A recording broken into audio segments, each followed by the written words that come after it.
हम वही गलतियाँ दोबारा दोबारा दोहरा रहे हैं और उनसे कुछ नहीं सीख रहे हैं। हमारे मुल्क में हम एक यंग डेमोक्रेसी है, मेरे तो ख़्याल से हम सिर्फ़ एक नाम की जमहूरियत रह गए हैं।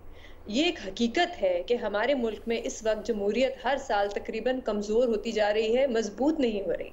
आप कोई भी इंटरनेशनल रिपोर्ट निकाल के देख लें, पिछले साल की या इस साल की, वहाँ पे आपको यही बताया जाएगा कि पाकिस्तान में जमहूरियत और कमज़ोर हुई है, मज़बूत नहीं हुई। मैं आपको एक मिसाल देती हूँ, इकोनॉमिस्ट इंटेलिजेंस यूनिट की एक रिपोर्ट आती है हर साल, उसका नाम है डेमोक्रेसी इंडेक्स। उन्होंने इस साल की रिपोर्ट में ये लिखा है कि पाकिस्तान एक हाइब्रिड निज़ाम से एक अथॉरिटेरियन रजीम बन गया है। अथॉरिटेरियन मतलब आमिराना निज़ाम है इस वक़्त पाकिस्तान में। तो अब आप मुझे बताएं, एक वक्त था जब हमारे सियासतदान जो थे वो इस हाइब्रिड निज़ाम पे तनकीद करते थे कि हमें मौका नहीं दिया जाता कि हम फैसले कर सकें। हम इलेक्शन जीत के आते हैं लेकिन फैसले कोई और करता है। आज हम एक ऐसे दौर में बैठे हैं जब हमारे वजीर आजम दिफा करते हैं इस हाइब्रिड निज़ाम का। इमरान खान साहब, शहबाज शरीफ साहब, काकर साहब, वो टीवी पे आके बैठ के बड़े फखर से कहते हैं, हाँ हम हाइब्रिड निज़ाम का हिस्सा है। ये उस हाइब्रिड निज़ाम से बेहतर है जो इमरान खान साहब का हाइब्रिड निज़ाम था।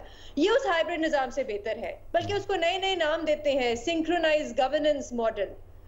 तो इस वक्त मुबशर हम एक ऐसी जगह पे खड़े हैं कि हमारे मुल्क में अभी 1 महीने पहले एक इलेक्शन हुआ है और उस इलेक्शन के नताइज को बहुत से लोग मानने के लिए तैयार नहीं है, क्योंकि उस पे बहुत से सवालात उठ रहे हैं। इतने ज्यादा लोगों ने, वोटर निकले गर्मी सर्दी में जाके उन्होंने वोट दिए, एक सियासी जमात को मैंडेट दिया, और अब हम सवाल ये पूछ रहे हैं कि पता नहीं वो सही इलेक्शन भी हुए या नहीं हुए, क्योंकि हमें नहीं पता इस सवाल का जवाब क्या है। क्या हमें ये नहीं पता कि ये जो हुकूमत इस वक्त बैठी हुई है, इनके पास मैंडेट भी है या नहीं?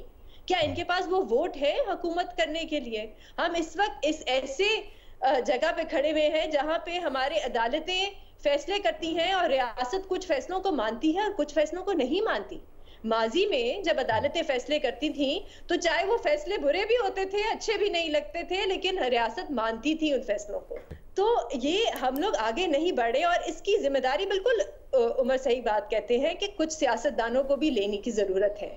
आपको बैठना पड़ेगा, आपको rules of the game set करना पड़ेगा, क्योंकि रूल्स ऑफ द गेम इस वक्त कोई और सेट कर रहा है। आहिस्ता आहिस्ता हम जमहूरियत से दूर जा रहे हैं, हम इस हाइब्रिड निजाम की तरफ जा रहे हैं। इस वक्त एक मुल्क में हुकूमत है, इलेक्टेड हुकूमत है, लेकिन जो अहम ओहदे हैं उस हुकूमत के, फाइनेंस मिनिस्ट्री, इंटीरियर मिनिस्ट्री, वो तो सियासतदानों के पास नहीं है।